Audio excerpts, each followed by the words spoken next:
Ethan with Giraffes Can't Dance. Gerald was a tall giraffe whose neck was long and slim, but his knees were awfully crooked and his legs were rather thin. He was very good at standing still and munching shoots off trees, but when he tried to run around, he buckled at the knees. Now, every year in Africa, they hold the jungle dance, where every single animal would turn up to skip and prance. And this year when the day arrived, poor Gerald felt so sad, because when it came to dancing, he was really very bad. The warthogs started waltzing, and the rhinos rock and rolled. The lions danced a tango that was elegant and bold.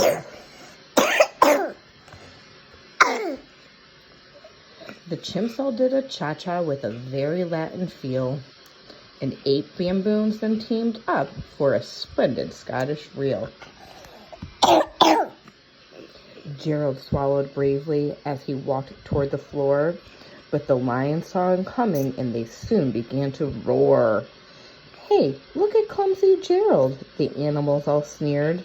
"Giraffes can't dance, you silly fool. Oh, Gerald, you're so weird."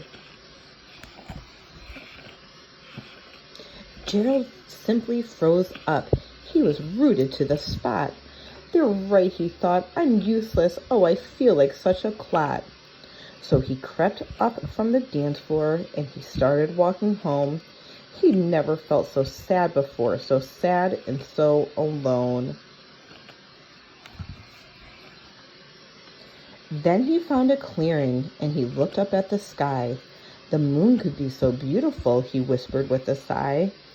"Excuse me," called a cricket, who'd seen Gerald early on, "but sometimes when you're different, you just need a different song." Listen to the swaying grass and listen to the trees. To me, the sweetest music is the branches in the breeze. So imagine that the lovely moon is playing just for you. Everything makes music if you really want it to.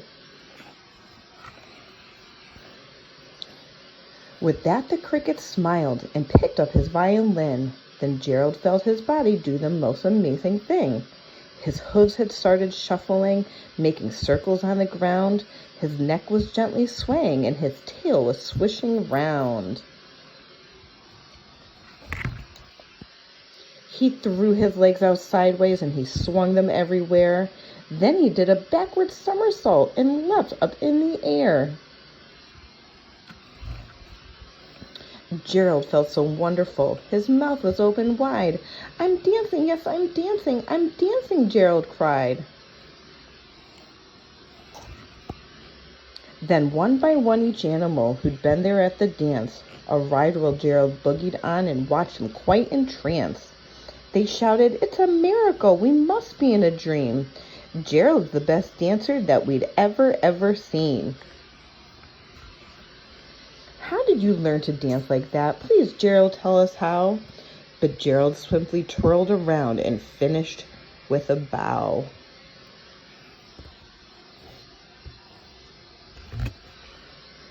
Then he raised his head and looked up at the moon and stars above. "We all can dance," he said, "when we find the music that we love." The end. Night, night.